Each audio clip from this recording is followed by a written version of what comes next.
Militam yena tasmai Shri Guruve Namaha. Shri Chaitanya Mano Bhishtam Stapitam yena Bhutale Swayam Rupa Kadamayam Dadati Swapadantikam. So we're going to continue our study of Ragvartma Chandrika. In the last passage, what we heard was the relationship of Lobha, basically, to Shastra Vidhi.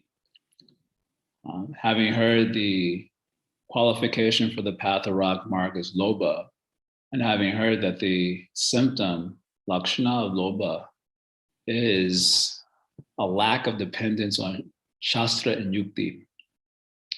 So this may give one the impression that there is no need for being shastrically informed when on the path of Ragmarg. So in the last passage, Sri Vishwanath Chakravarti Thakur wanted to clear that up. As I mentioned, the word spontaneous devotion as a translation of the path of Raganuga Bhakti is somewhat misleading because in one sense, there's nothing spontaneous about the path of Raganuga Bhakti. Lobha is spontaneous insofar as it's based on a natural attraction to a particular, Braja archetype. So that is spontaneous. And, there is no shastric injunction that can govern how you should feel about a particular primordial archetype of devotion. So spontaneous to describe that attraction to a primordial archetype of devotion is fair enough. But the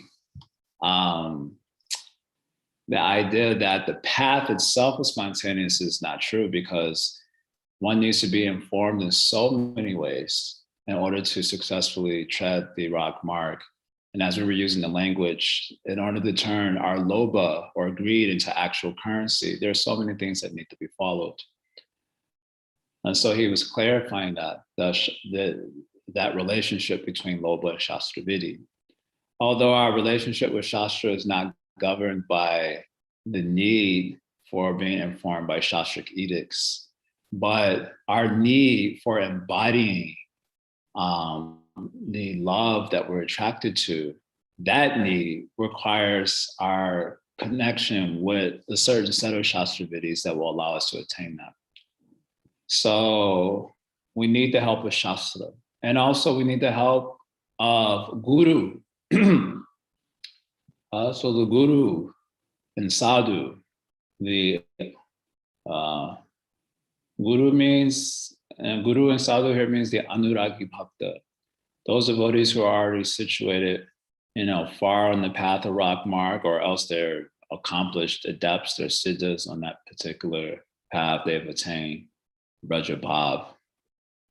So this Anuragi Bhakta, this Anuragi Bhakta, he or she needs to inform us of not only what the Shastra is teaching, but it needs to inform us of all the different sort of relations, the details of the relations and so on. So we need help from them. So Sri Vishwanath had also mentioned that we obtain information about the nature of that love, the actions of the love, we call this anubhavas, the various transitory emotional states of that love, yavichara. So we attain that information from Guru or from a Rasik Vaishnava. And in certain special cases, one can obtain that information from the Chaita Guru within the heart that is thoroughly purified by bhakti, as Krishna has also told in the Bhagavad Gita. Dadami buddhi yogam tam yenama upayanti te. Tesham satata yukta nam bhajatam priti purvaka. For those who are absorbed in bhakti, satatam yuktana, with priti, bhajatam priti purvakam. And I guess in the context of this literature, priti really means the desire for embodying Brajabhav. Then Krishna can also give that enlightenment from within, the Dadami buddhi yogam tam yenama upayanti te. So having described our relationship with Shastra and with guru and with bhakti, describing the relationship of lobha with sadhu, shastra, guru, and bhakti. Now he wants to describe further this path in terms of his actual application. So he's been giving all these details concerning adhikar, basically. The adhikar being lobha, the characteristic of it, and the relationship of lobha to shastra and guru and all of that. Now, how do we tread the path? What does the actual path itself entail? That is now described by Vishwanath Chakravarti Thakur. So let us share the screen here.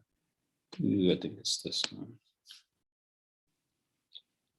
So he says here,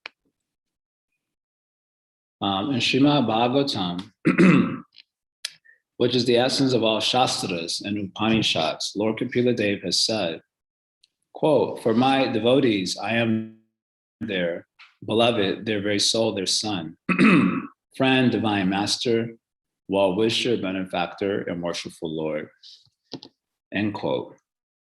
Srimad Bhagavatam is a treasury of statements clarifying these relationships. Hence, here it is to be understood that the word Shastra indicates Srimad Bhagavatam. So here he's quoted, so having described the relationship of lobha to Shastra in the previous, statement, what does he mean by Shastra? So here he says Shastra means Srimad Bhagavatam specifically. Why? So he quotes one verse from Kapila Muni's teaching, which describes different types of relationships that bhaktas have with Krishna. A very famous verse. So here the verse is speaking of, "For my devotees, I am their beloved." So this is referring to the conjugal relationship with Krishna. "I am their very soul." This is referring to what's known as the Shanta Rati, like the Rati of the Kumaras and Shukadeva Goswami before he hears Srimad Bhagavatam. "Their son," this is referring to the Vatsalya Rasa or Rati. "Their friend" is referring to the Sakya Rati of Subal, Sridham, and so on. "Their divine master and well-wisher." Divine master here is referring to the Rati of personalities like Pradyumna, Krishna's son, and Dwarka. Of course, Krishna is the well-wisher of all his bhaktas in different ways, and he benefits them in different ways in congruence with their devotion. And worshipful Lord refers to relationships such as Daruka. Daruka was Krishna's chariot driver in Dwarka. So in this case, Srimad Bhagavatam is filled with a lot of information on the different types of relationships one can have with Krishna. And therefore, Sri Vishwanath says, when we say lobha has a relationship with Shastra Vidhi or Shastra, Shastra means Srimad Bhagavatam. That's what he wants to say. That is the meaning. Shastra means a rasa Shastra, which is clarifying the different details of the types of relationships possible with Krishna. So that is Srimad Bhagavatam. Okay. So having said that, he goes on to say, in addition, the word Shastra should also be accepted for literature such as Bhakti Rasamrita Sindhu, which explain in detail the same bhakti propounded in Srimad Bhagavatam. So he is extending the meaning of Shastra to literatures such as Bhakti Rasamrita Sindhu. These are literatures composed by Rasik Vaishnavas such as Srila Rupa Goswami, or Srila Raghunath Das Goswami, or Srila Sanatana Goswami. So he's extending the meaning of Shastra to these books because these books are basically an explanation of the import of Srimad Bhagavatam. So you gain insight to the import or purport of Srimad Bhagavatam by looking at their literatures. And specifically in Bhakti Rasamrita Sindhu and the follow-up work, which is Ujjvala Nilamani.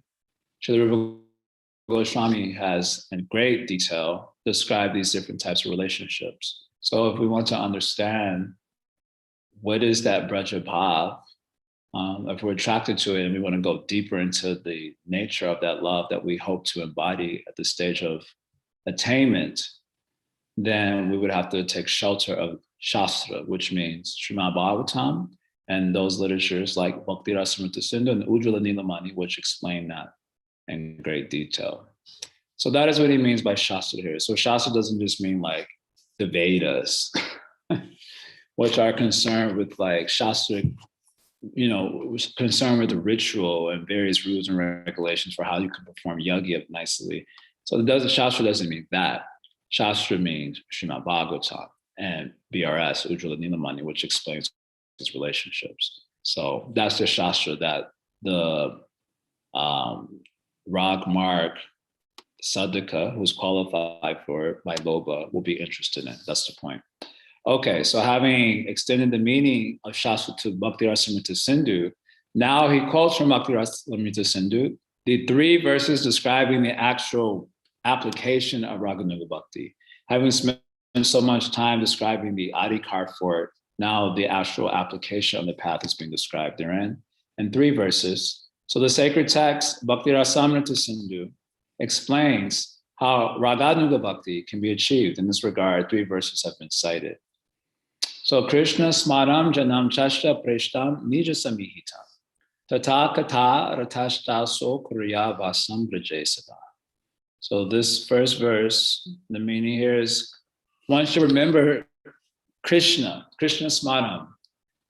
There should be remembrance of Krishna. And Krishna here means, obviously, Brajenjanandam Krishna, Swayam Bhagavan Krishna in Braj. He is Preshna, which means he is very dear. And one should also, Janam Cha Asya, one should also remember his dear associates. Janam Cha Asya Preshna. So he has so many dear associates. And Dasya, Sakya, Vatsalya, Madhura, rasas. So which of these associates you should remember? Well, Nija Samihitam, the one that is the embodiment of the love that you seek. Nija Samihitam, that is the meaning there. Of course, you're going to hear about all of Krishna's associates, but the one you're going to zoom in on will be the one that is matching the personal desire for love that you yourself are attracted to or seeking. So remembrance of that Krishna with those associates, that's going to be the main heart of your sadhana. And of course, we're going to see Sri Vishwanath Chakravarti Thakur explain these verses in the next statements.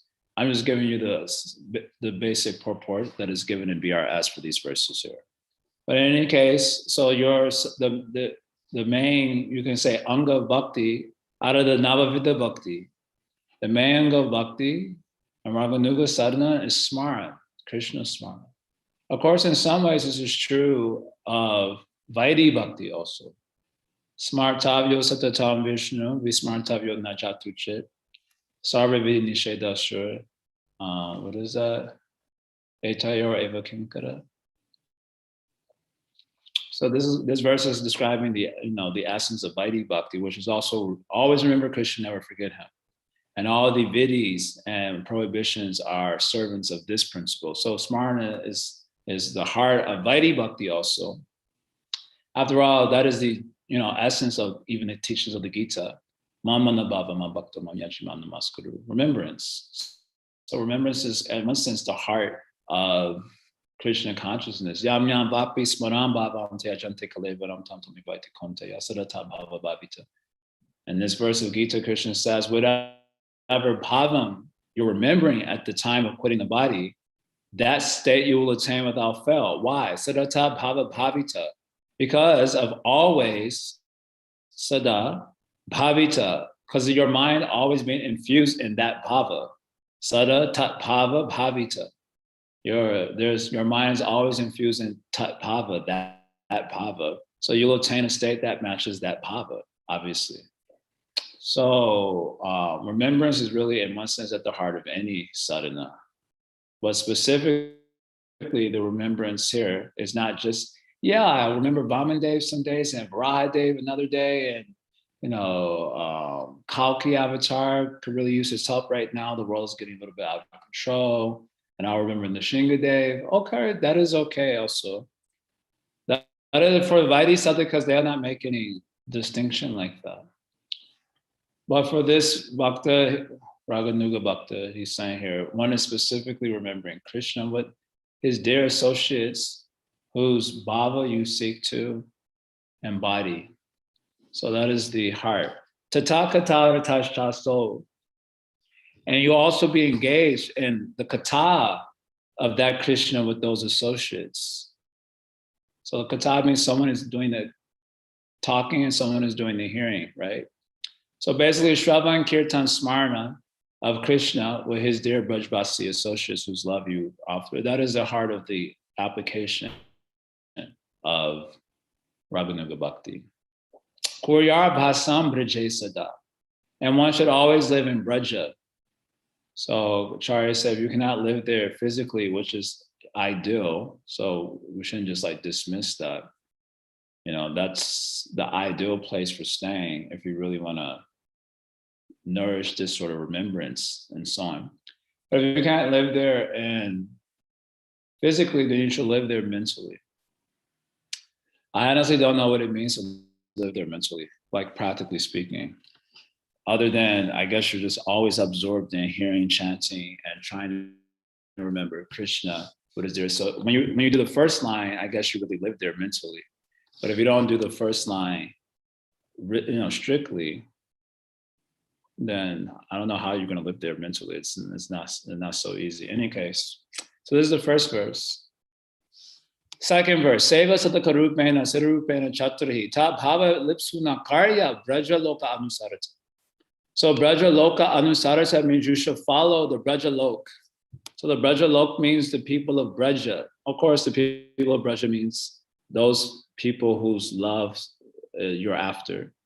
So Anusarata means to follow, or Anushrita, we heard this word Anushrita, Ragatmikam Anushritaye, to follow.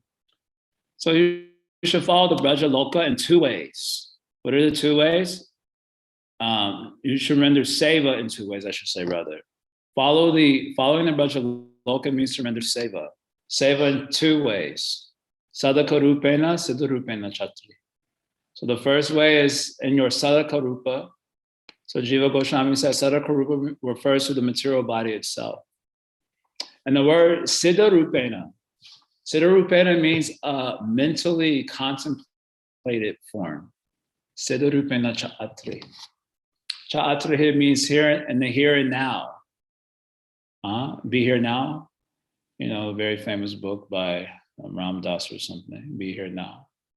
So now that this is supposed to happen later on in the future sometime. But Chatrihi, in the here and now, it should happen in this body. So in this body, Sadhaka Rupena means the physical body, gross physical body. And Siddha Rupena means with the, you can say the Bhavana Rupa, the form of contemplation. And these two forms, you are to follow the Brajaloka, Ta Bhava Lipsu Nakarya. With the eagerness to attain the bhava of that associate. So Sadhaka Rupena, you should follow the Brajaloka and your Sadhaka Rupa. So Sri Vishwanath clarifying this further for interesting historical reasons.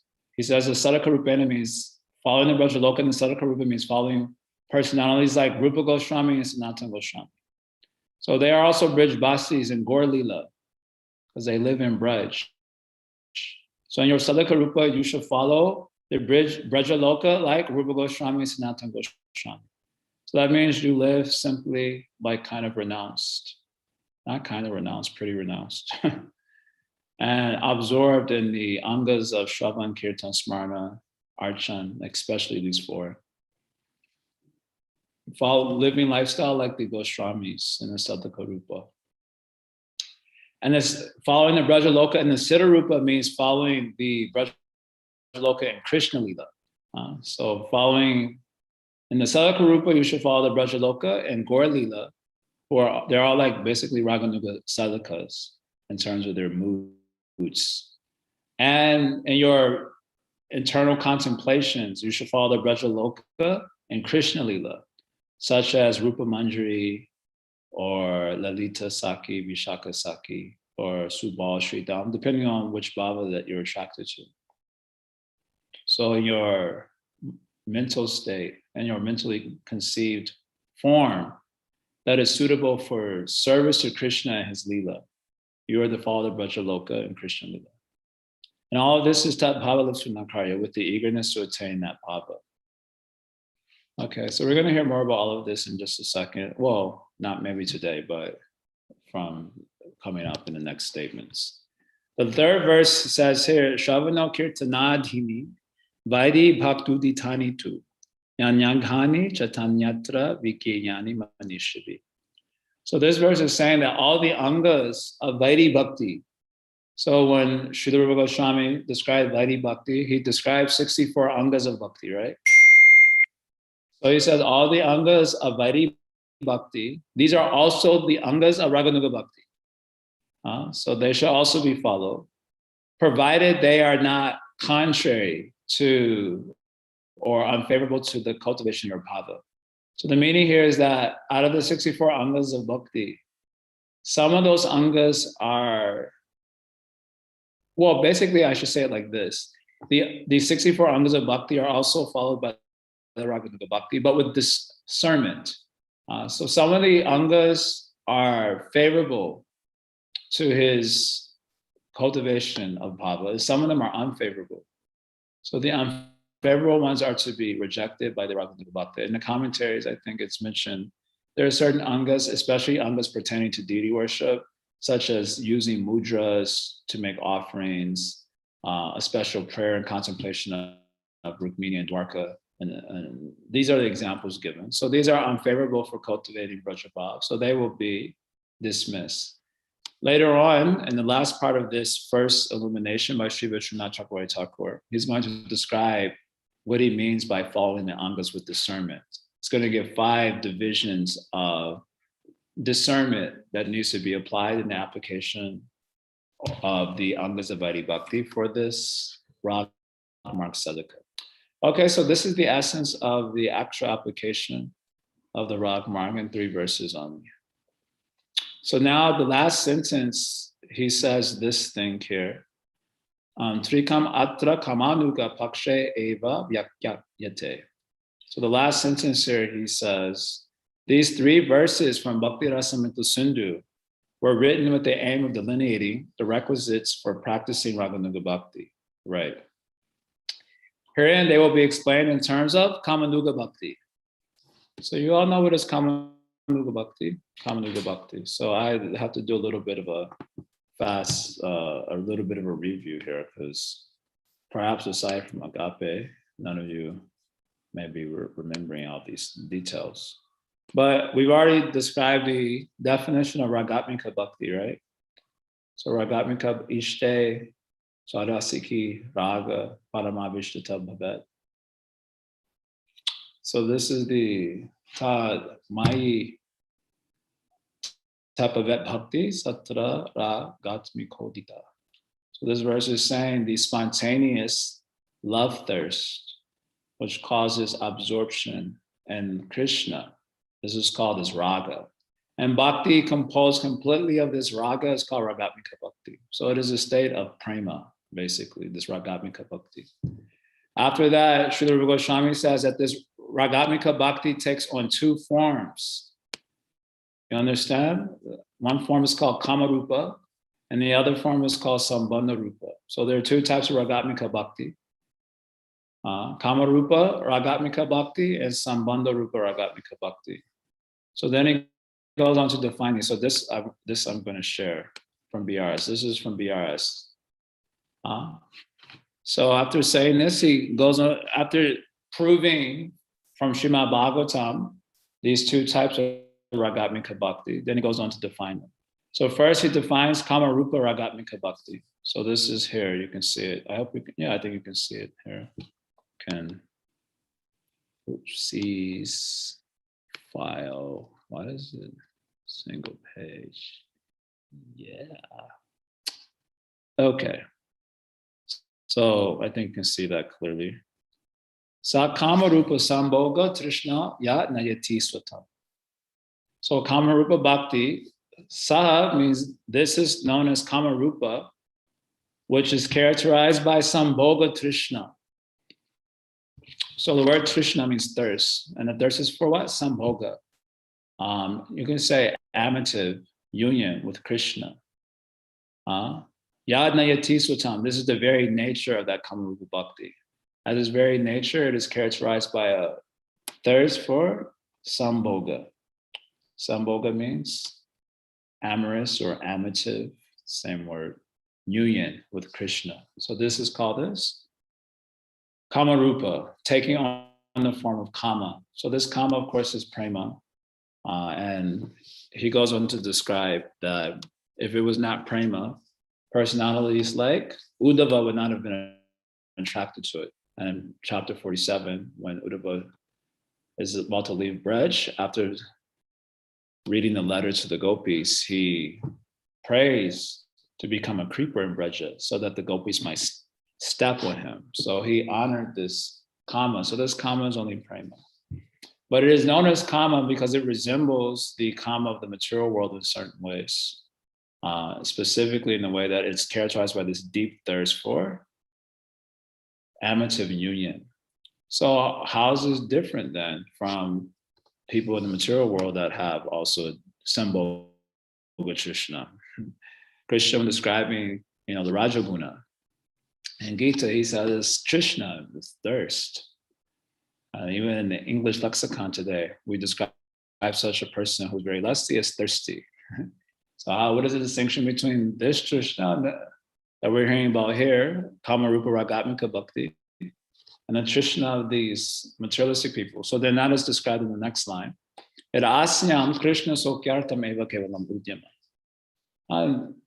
It is called as, it is bhakti, yat asyam, this Kama Rupa is bhakti only because its exclusive interest is the happiness of Krishna.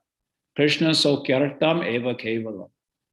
So their exclusive preoccupation is with the happiness of Krishna. Krishna Sokyartam means Krishna's happiness. That is why it is bhakti and not material lust. Okay, so this is a definition of Kamrupa Ragatmika Bhakti.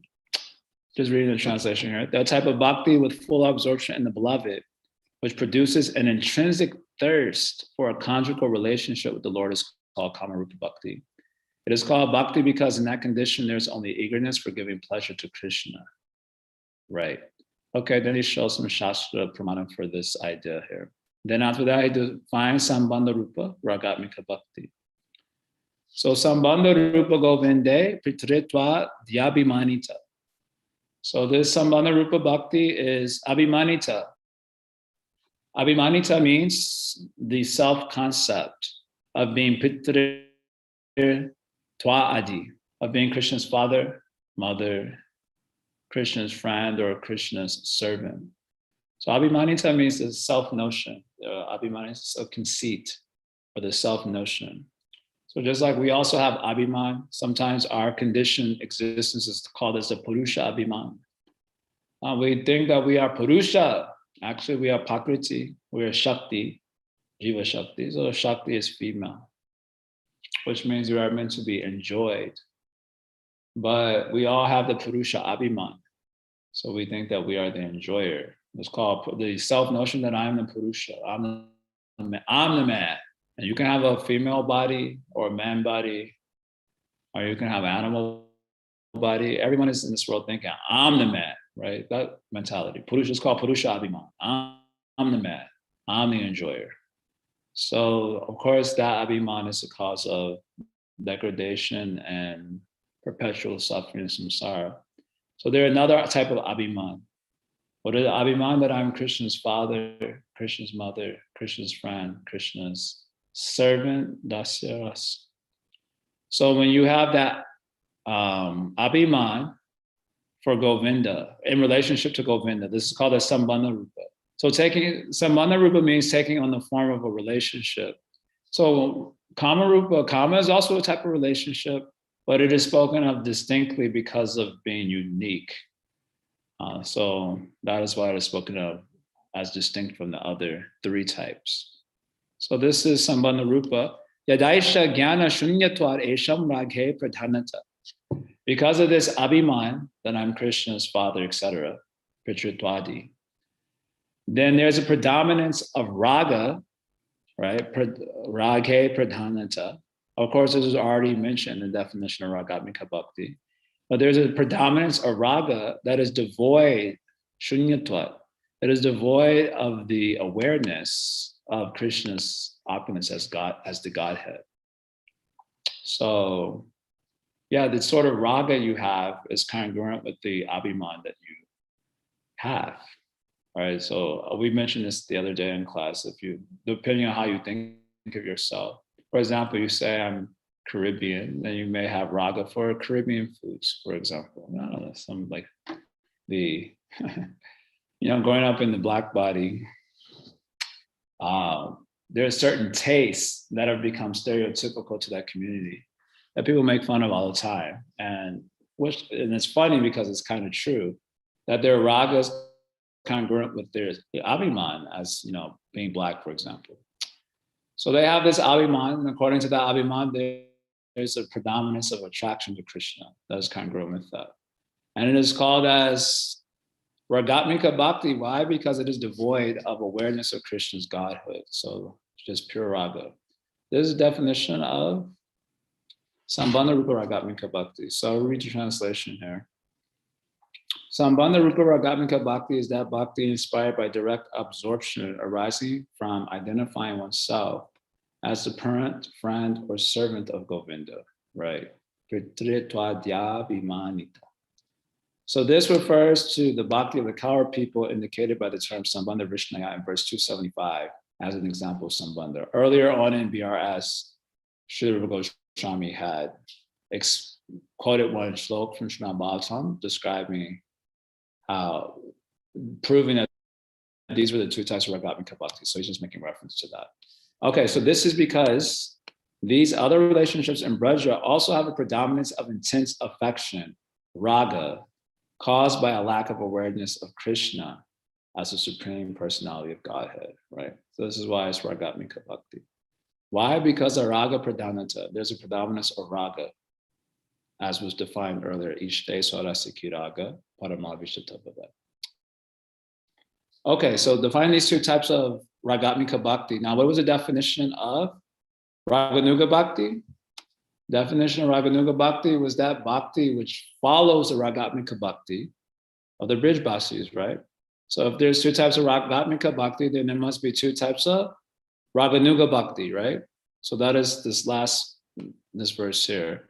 From these two types of Ragatmika Bhakti, two types of Raganuga Sadam Bhakti, called Kamanuga Bhakti and Sambandhanuga Bhakti, are derived.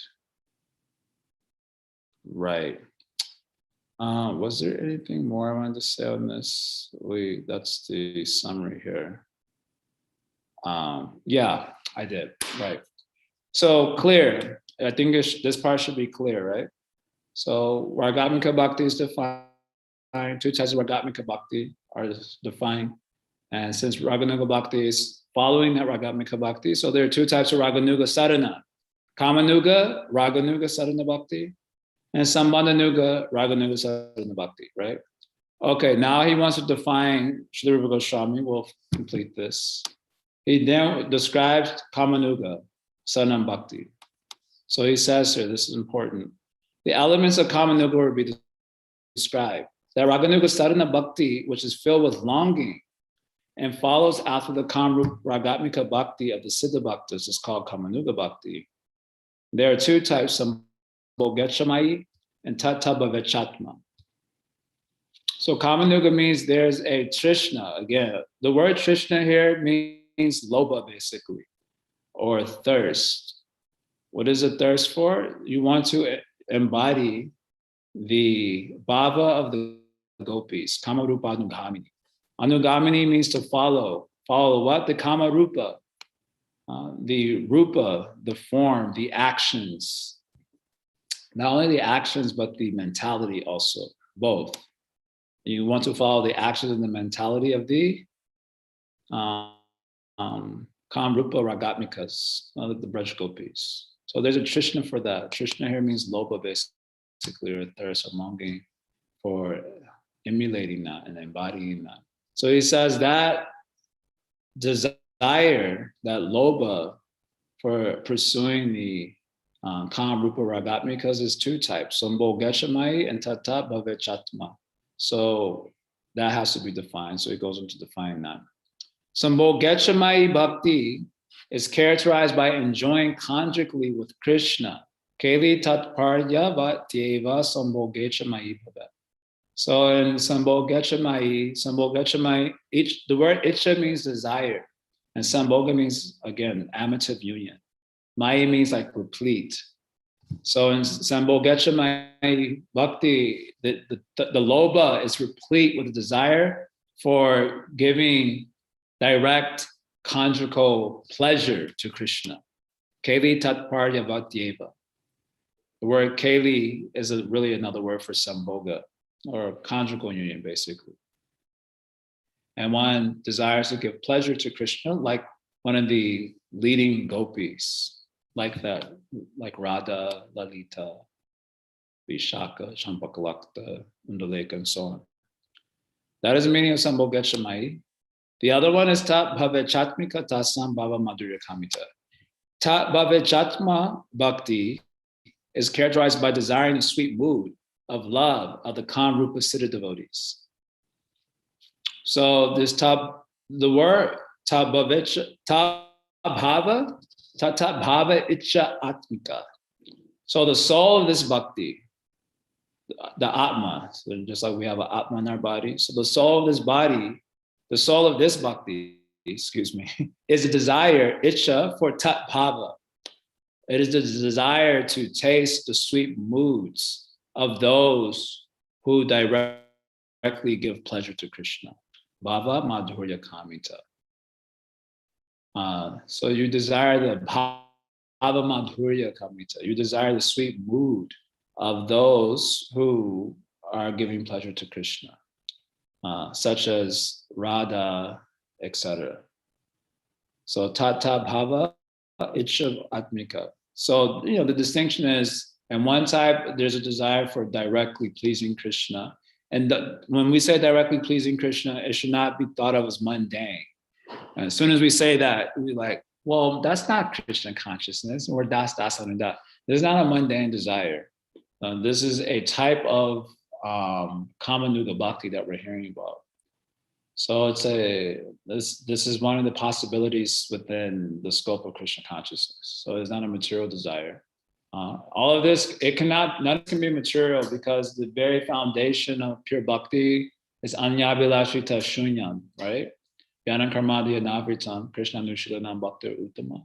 So none of this this is not material desire that we're hearing about here. This is spiritual desire, also called as lobha here. So the lobha is for either directly pleasing Krishna, like a yuteshwari, like a group leader, or else relishing a sweet mood, sweet bhava of one who directly pleases Krishna, like Radha. So in the commentaries, they said that the second type is the most common type.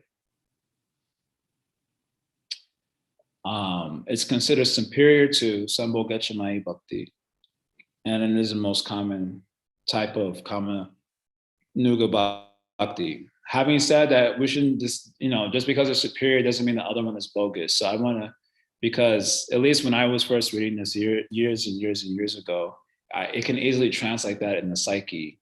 Well, since this one is superior to the other one must be bad. First of all, Rupa Bhakti is superior to all the other, is superior to Sambandha Rupa Ragatmika Bhakti. Does that mean Sambandha Rupa Ragatmika Bhakti is bad? Of course, it's not bad.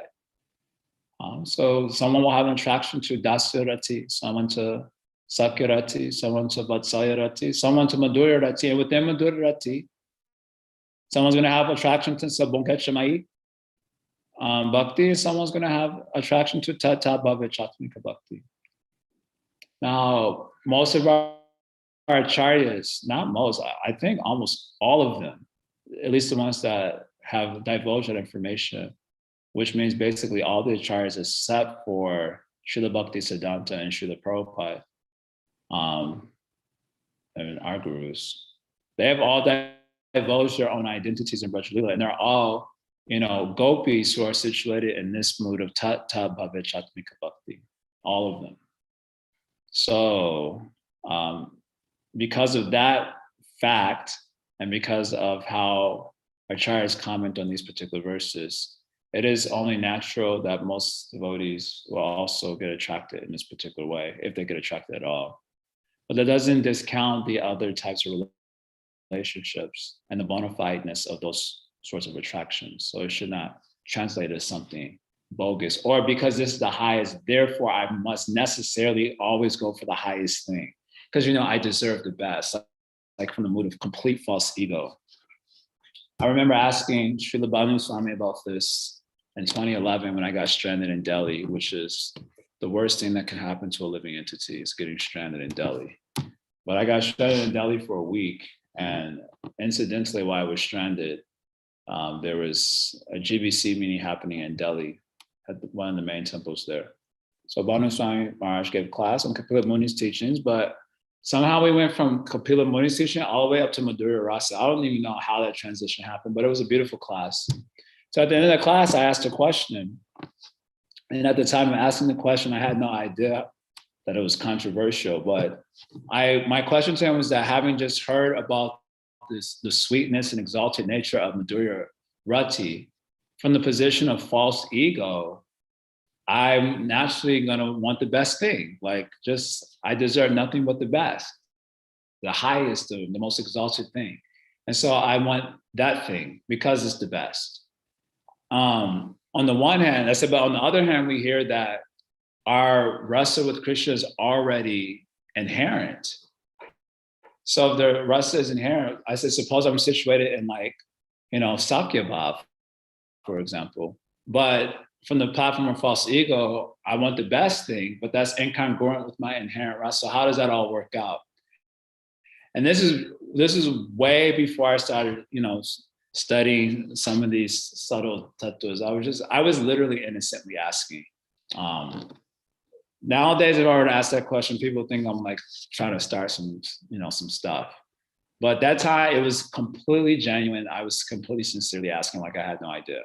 And not realizing the controversial nature of the question, Maharaj gave like a really convoluted answer. He opened up with saying that this is controversial. And then he went on to give like a super convoluted answer that was basically, it was unintelligible.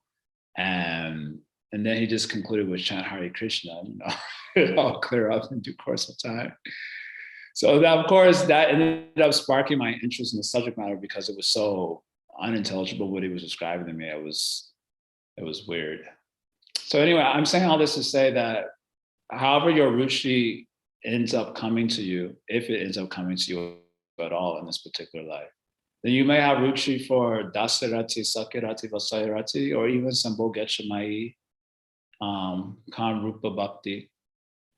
There is no harm in that. But this is considered the most exalted one.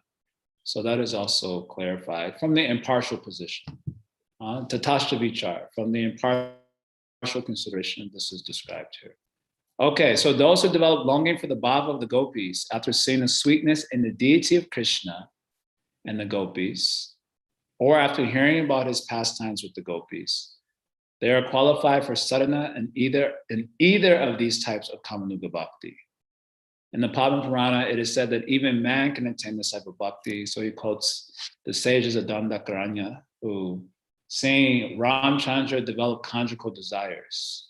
And he blessed him that when I appear at Krishna, that desire can be satisfied.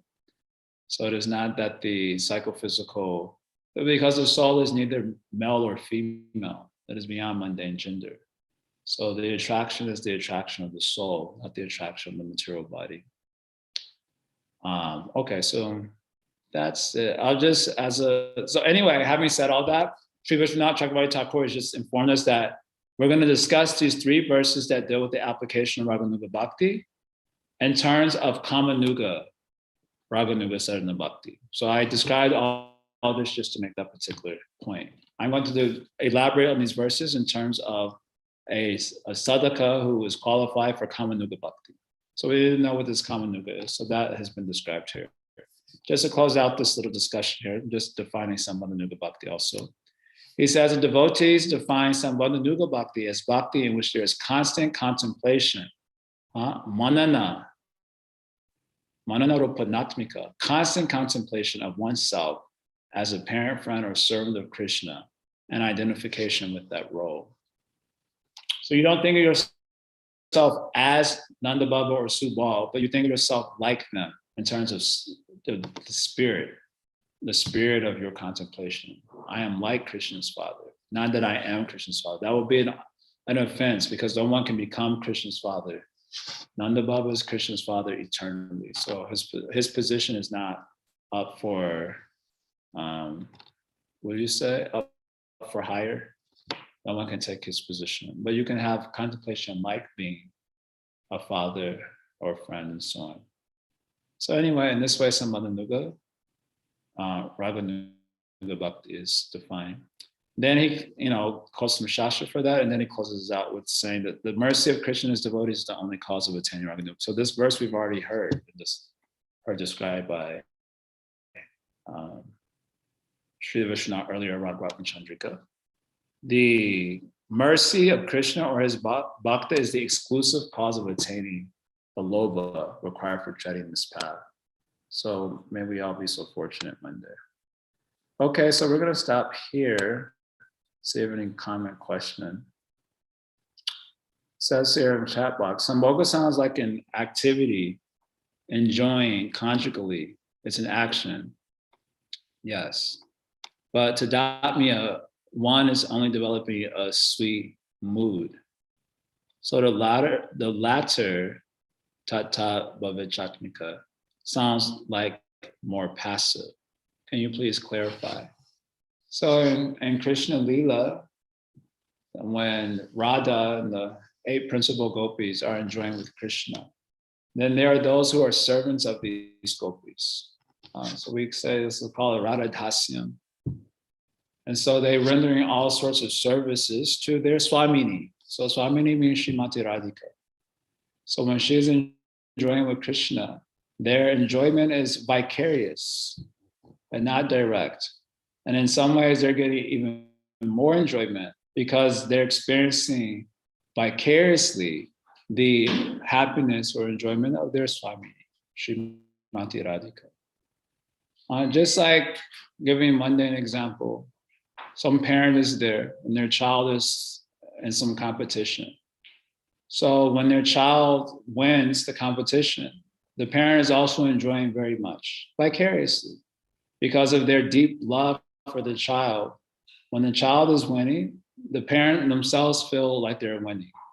So they get to experience the joy of their child vicariously.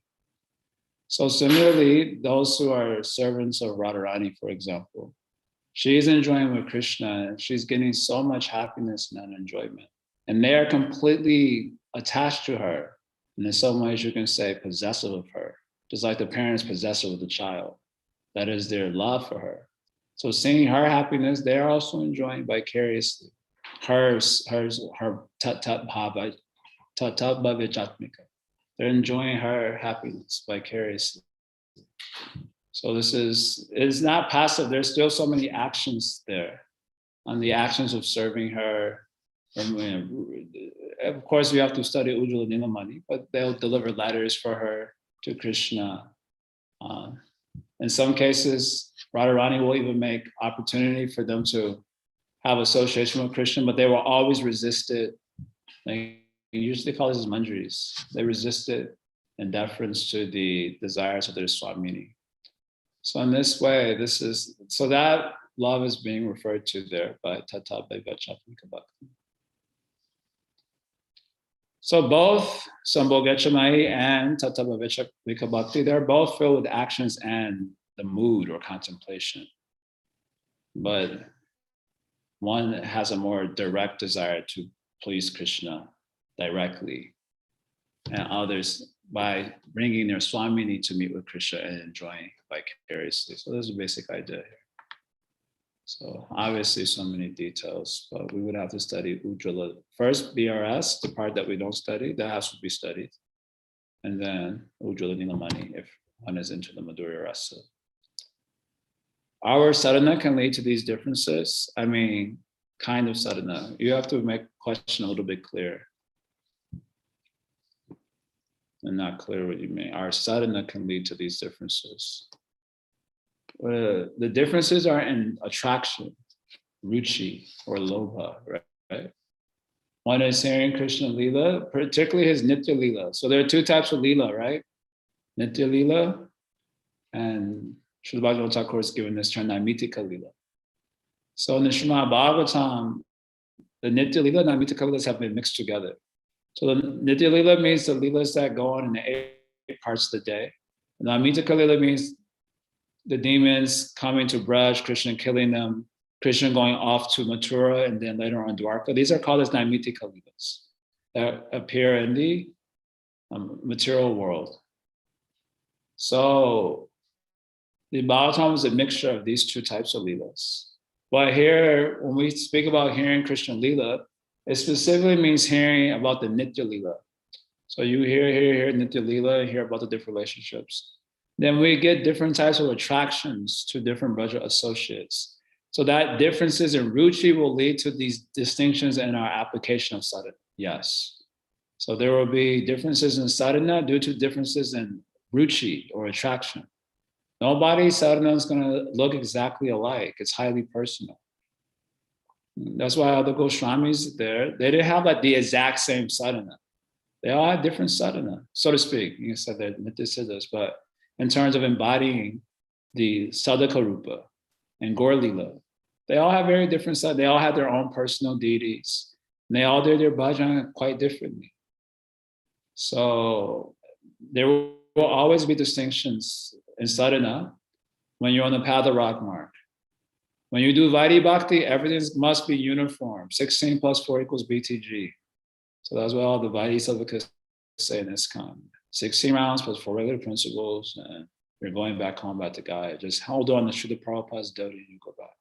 So that sort of impersonal, uniform sadhana, that is for the neophyte devotees. And those on Vaidhi Bhakti, there could be a sort of uniformity there. But because Rag Marg is based on these distinct tastes or attractions, so it's going to be there's going to be a lot of distinction in the sadhana because of that. So like, how can we develop these different moods, which they are so subtle even within Raganuga? Yeah. Well, first, so we have to study Upadesha Amrita a little bit. So in Srila Prabhupada's purport to text 8, he gives the template of, you can say the template of identity transformation as articulated by Srila Bhaktivinoda Thakur. He calls it as in 5 stages. And the first stage is Shravana Dasha. So Shravana Dasha means the stage of hearing. Hearing means hearing the Nitya Lila. And hoping that you catch a little Ruchi, right?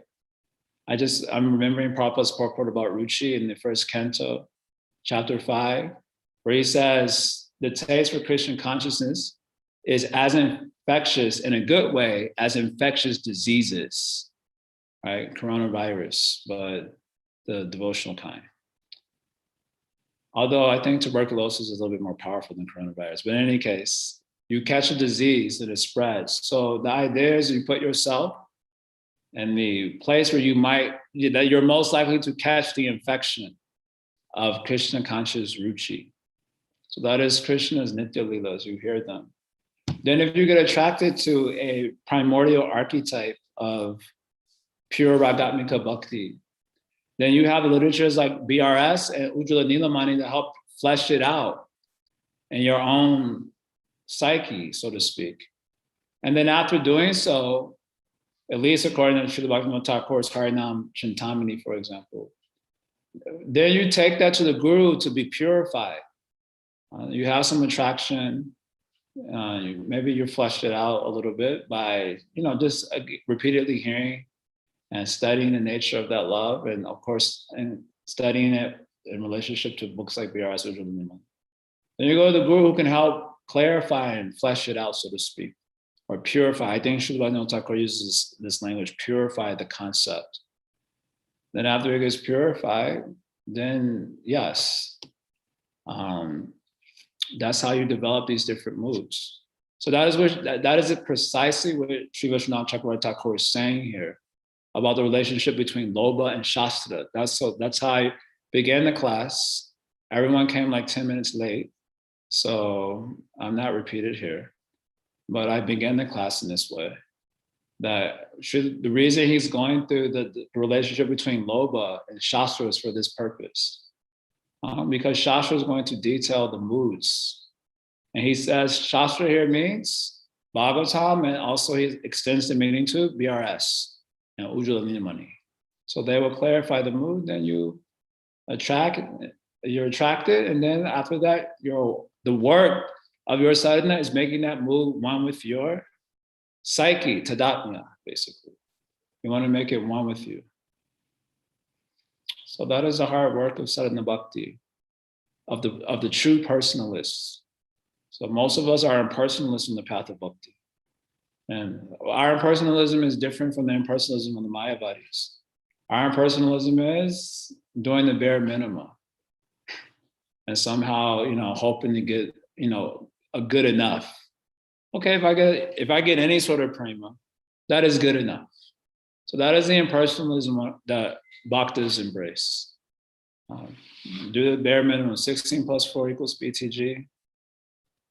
Somehow just show up, maintain status quo, get any sort of prema, and be grateful. Whatever comes, be grateful. This is the impersonalism. We have an apathy to this work for various reasons. But the true personalist on this path is going to do this work. I already quoted last class. Bahavo ganatapasa putama bhavamagata.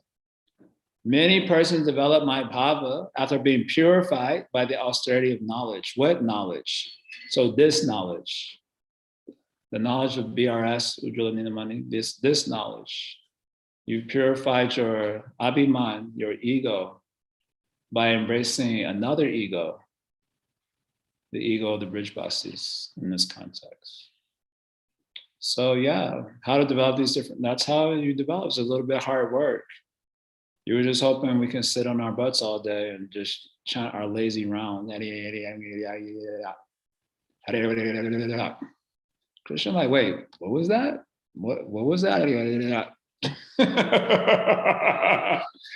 We think that's going to get us the goal of life? That we're kidding ourselves, obviously. Somehow, phone in one hand, be back in the other, and eyes on, some other thing. No. That's not coming like that. There's so much hard work, including chanting, including hearing, and including embracing the mentality of a Brijbasi. So to embrace it, it is basically like method acting. You understand? This is transcendental method acting. So this method acting is a formula. I'm actually thinking about reading these books. The man who developed method acting, he has 3 very famous books. And I was thinking about reading those books just to understand Raganuga Bhakti a little bit better. But basically in method acting, you live like the character that you're supposed to portray in the movie throughout your entire day, for weeks or months. Of course, when you're method acting like a criminally minded person, that's a little bit dangerous. So sometimes for the movies where the people are playing demonic characters, they have psychiatrists and psychologists on the set. And after each scene, they have to sit with the psychiatrist, to make sure that you didn't just become the Joker, for real, did you? They have to. So, the method acting these sort of characters is considered sinful for Vedic culture. You should not portray characters like that, and for the benefit of your soul, basically. But in any case, it's like method acting, so that you become so absorbed in the character that it becomes one with you. Now, I heard this from Ujjvala Nilamani, not Ujjvala, I heard this from Ujjvala Prabhu. And I'm pretty sure he heard it from Madhavananda Prabhu. So in South India, there was this actor, famous actor, a couple of them, 2 short stories. So one actor, he was playing Nrsingadev in the play. And the personality who was playing Hiranyakashipu, he was going to have an interesting end to his life. So they're in the drama, and the devotee playing Nrsingadev, he actually put this man on his, lap, and literally ripped out his intestines, literally. And the guy died. And this devotee wasn't persecuted. He wasn't taken to jail or anything like that. They just said, it was just like, he was completely in the bhav of that character. Now, y'all can say, it sounds very unbelievable. And I remember when I told Janavi this, she was like, absolutely not. I don't believe this. I don't believe this. But Ujjwala heard it. I'm pretty sure he heard it from Madhavananda. I'll have to double check that. Another story. There was a man who was playing Maharaj Dasharath and Ram Lila play. And then you know how Dasharath sends Ram to the forest and he dies. So the man who was playing Dasharath, he sends Ram off to the forest in the play, and then he died. He literally died after that. He became so absorbed in that mentality, that mood, that he just couldn't handle it. He just died. You could believe such things. It's extremely far out. Now there's a quick one.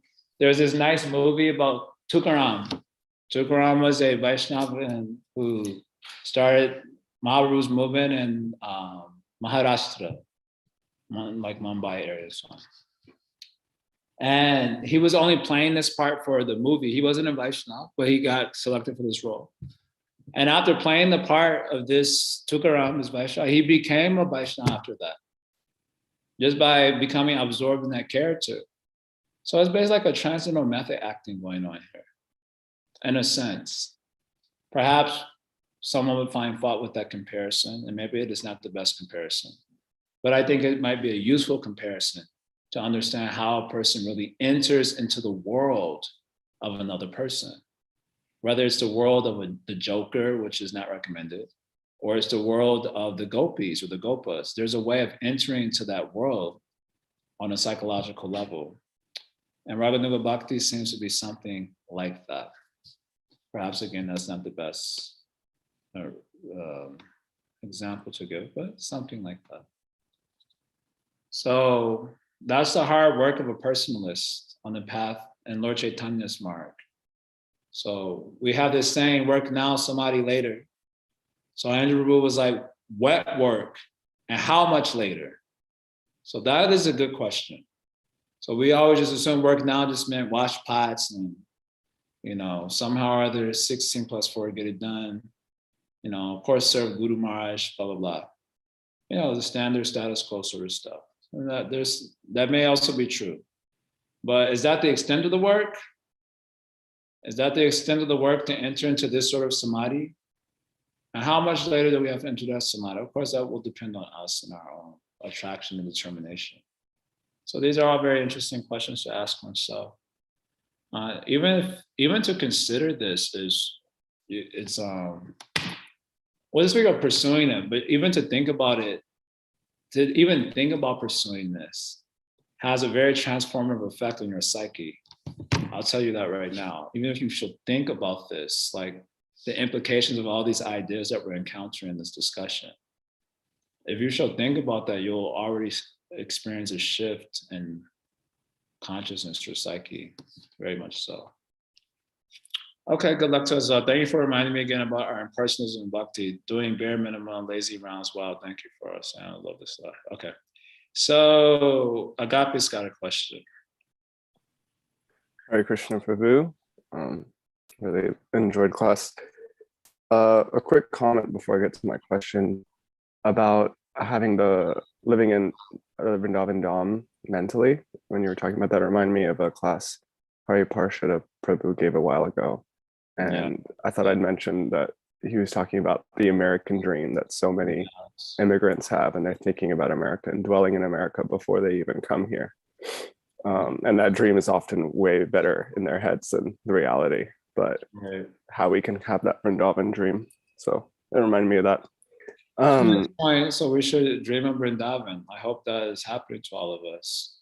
The only thing is that dream gets hijacked by other stupid dreams because of association with the sinfulness of the places that we stay in.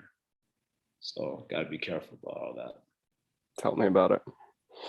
Okay, so one question about, you mentioned the uniqueness of Kama Rupena, what's the last word? Yeah, Kama Rupa Ragatmika Bhakti. Okay, Kama Rupa Ragatmika Bhakti. You said that it was unique.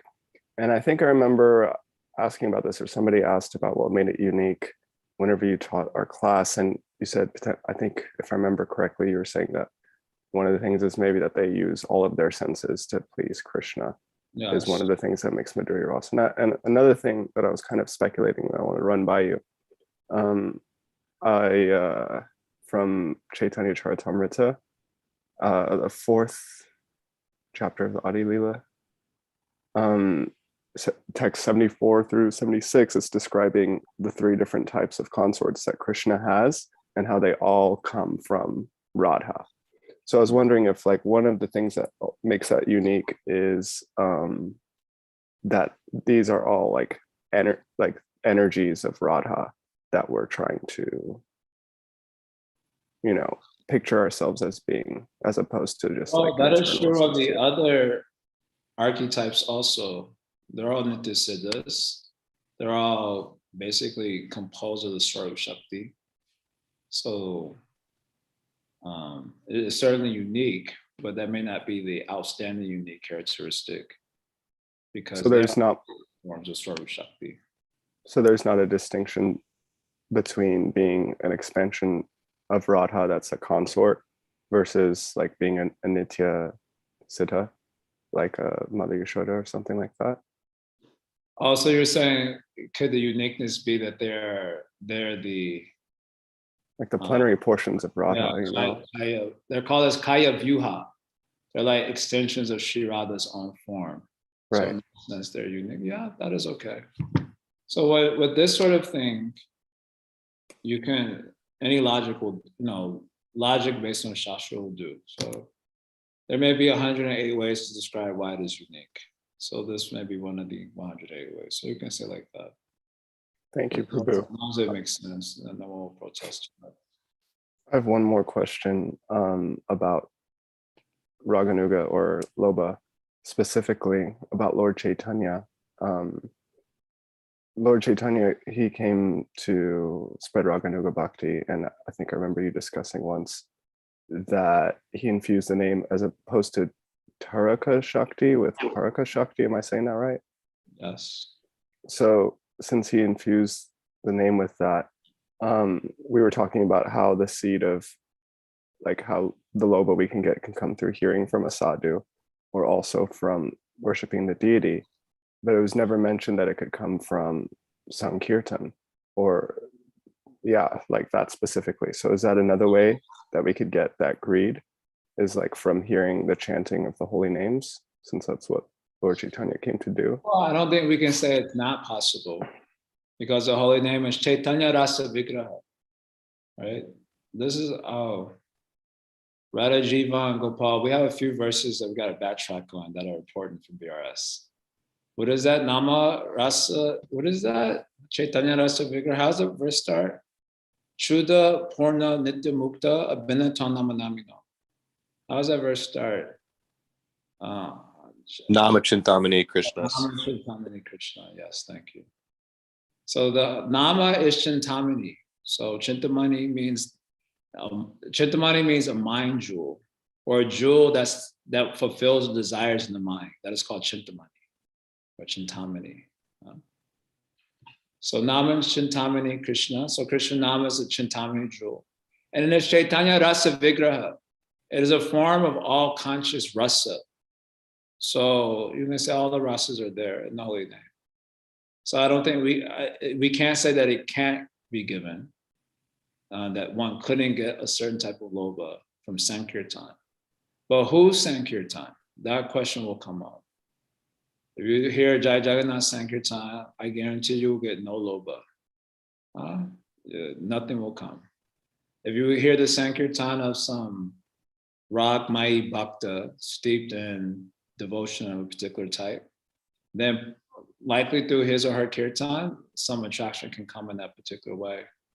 It's not impossible, because they're chanting in a specific, because they have a personal relationship with the name, right? In terms of their aspired for or embodied reti, they have a relationship with the name. So it's just not like just the holy name. It's my friend or my lover, for example. And so if you hear their Sankirtan, then it must be possible that through their Sankirtan, some loba can come to you. And I can say to some degree, when I first went to Vrindavan, I had no idea, actually, to be honest with you, about Vrindavan having anything to do with the goal of our practice. I was an ignorant devotee. I mean, that's what happens when you don't have training, association, and a certain proper association. I was kind of on my own for a long time. And then when I was in Andrew's Kirtan, all of a sudden I was like asking questions about Rag Bhakti, Vrindavan, without consciously like reading active devotion, or at least consciously recalling that I had ever heard those terms before. But suddenly I was interested in like, what is Vrindavan? What is Rag Bhakti?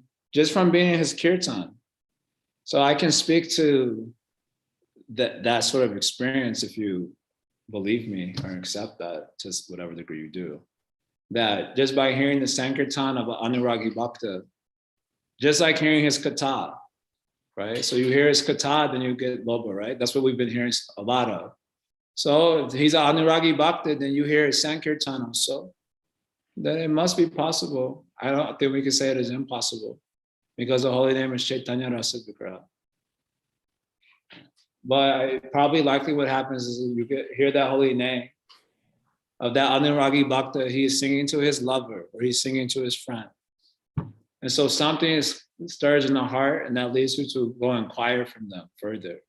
And then they do Hari Katha, and then it really comes to you. It's probably happening like this, more or less.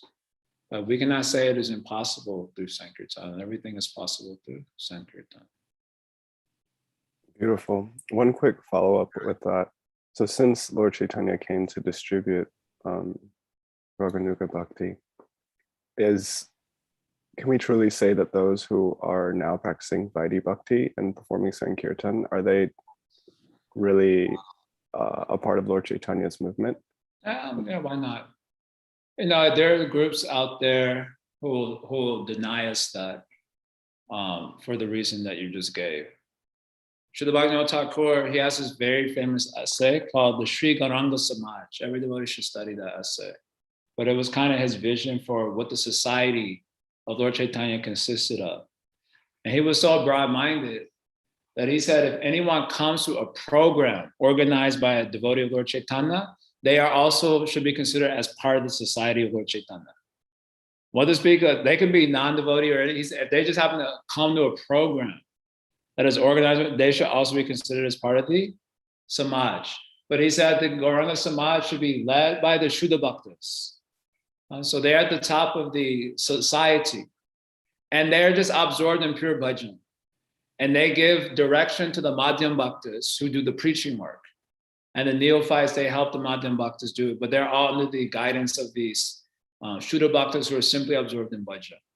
And then they organize big programs, and people come to those programs, they should also be considered. So this was kind of his broad-mindedness. Otherwise, hardly anyone would be considered part of the family. And that's how people want it, seems like. Some of these other groups, they make the entry, it's like elitism. There's like a tendency for elitism everywhere. So you didn't do well in material life, maybe you become spiritual elitist. And so then the parameters by which you can be considered the devotee become so narrow that within a generation, there will be no more Krishna conscious movement. And I'm like, y'all gonna be happy with that? Lord Chaitanya movement just completely disappears?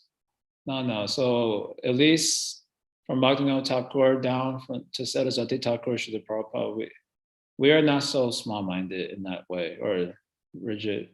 We have Mahaprabhu's move. He was very magnanimous, very open, But I think it is fair to say that the distribution of the full extent of Lord Chaitanya's movement is only possible by these types of devotees. So Mahaprabhu himself, it is specifically mentioned, Kaviraj couldn't be more clear. He had 3 external purposes for appearing and 3 internal reasons for appearing. Right? The main external reason for appearing was to distribute Braj Bhav. That was his main external reason for appearing. And he decided to take the place of the Kali Yuga avatar, was usually a Vishnu incarnation. So he said, I'm taking this position right now. And I'm going to do my work of distributing Braj Bhav through the holy name. That's why we call it Paraka Brahmana instead of Taraka Brahmana. Now, Brahma means spiritual, right? So instead of it being Tarak Brahman, that's the name of the 8th chapter of Gita also, right? Tarak Brahma Yoga. So liberation into spiritual life. So this is Paraka Brahman. It is, the word Paraka means competent. It refers to the ability to give the prema basically, and not just the 4 types of liberation. So he says, let me do this work of distributing Braj Bhav. I'll take the place of the Yuga Avatar. I'll make a garland of the holy name with this Parak Shakti, and then I'll give it to the world. That nice verse is coming in the 4th chapter, Adi Lila. So if Mahaprabhu wants to distribute Braj Bhav, unless we have Braj Bhav, then we cannot truly be said to be representing the full scope of what Lord Chaitanya wants to distribute. So I think that is also fair. So it is fair to say anyone who comes to the movement is part of Lord Chaitanya's movement, even if they're following Vaidhi Bhakti. And again, it is not a pure Vaidhi Bhakti because they have some concept of Vrindavan Bhakti and they're attracted to that also. So we heard this other term in our earlier classes, Ajata Ruchi Raganuga.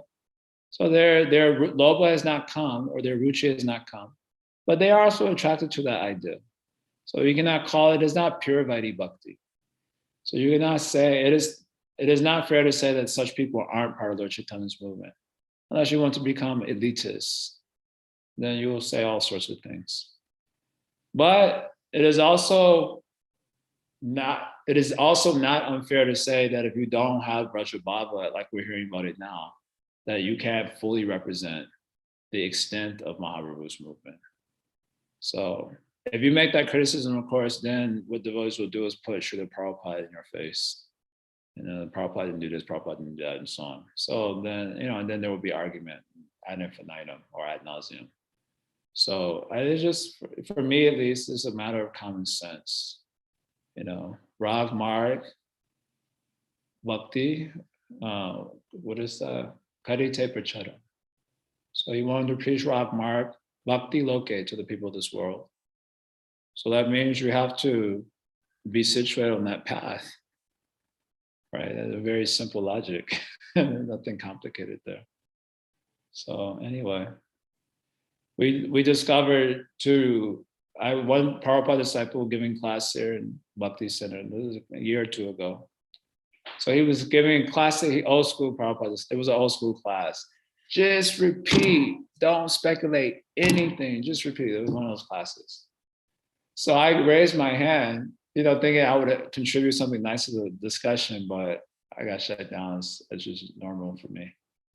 And I said, in my experience, even to just repeat, you have to have a broad range of knowledge to just repeat. Otherwise, you necessarily speculate by dint of not having the full scope of understanding available to you. You must speculate by dint of that. He's completely dismissed it. He was just like, no, just repeat. I was like, all right. There's not, there's no question of entertaining a dialectic here or anything like that. But if we have to represent Mahaprabhu's movement, Prabhupada's movement, if we have to represent, that means we have to have a lot of knowledge, not only as conception, but also as experience. Conceptual spiritual life and experiential spiritual life. So at least conceptual spiritual life. So even that is out the window these days. No one talks these books like this. So even the concept is out. People have no clue. Just like very simple thing we discussed today is from Nectar of Devotion, the part that we're allowed to read without getting chastised. But go and ask devotees, what is Sambandha Nuga Bhakti? What is Kamanuga Bhakti? They'll draw a blank. What is Ragatmika Bhakti? What is Sambhogachamai? What is Tatabhavichatmikamai? Go ask them. They'll draw a blank. Well, a lot of the ways will draw a blank. And that's just the conceptual spiritual life. Now, if we have to give guidance to people in the future who come in this movement and they start to get attracted to the purpose of Krishna consciousness, then we're going to need the experiential spiritual life to give help to them also, isn't it? Shabda Parecha Nishnatam Brahmani Upashamashrayam. Right? The guru should be Shabde Nishnatam. That means he's fully shastrically aware, endowed, And Pare Nishnatam, he's bathing in the Pare means the experience of the transcendence. So both are required. Otherwise, the Guru's mercy will have no Shakti. That's what Sri Vishnu comments there. What would be the meaning of his mercy if he doesn't have the experience? So that also required. So anyway, yeah. You're part of Lord Chaitanya's movement if you do Ajata Ruchi, Raganuga Bhakti, for sure. Why not?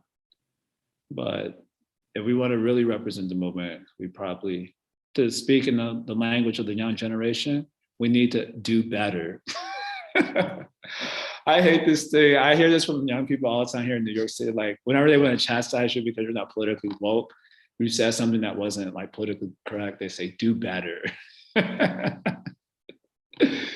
So we have to do better if we want to fully represent Lord Chaitanya's movement. All right, it is our past 9:30. We'll stop here. We'll carry on tomorrow. Hear any elaboration on these verses from the Acharyas? Hariyam Tat Sat, thanks a lot for staying and tolerating for so long. I'd like to hear what you all are hearing a little bit too tomorrow, if time permits. Otherwise, in this era, this day, and then tomorrow, nothing, we're calling. All right, Haribol. Srila Prabhupada.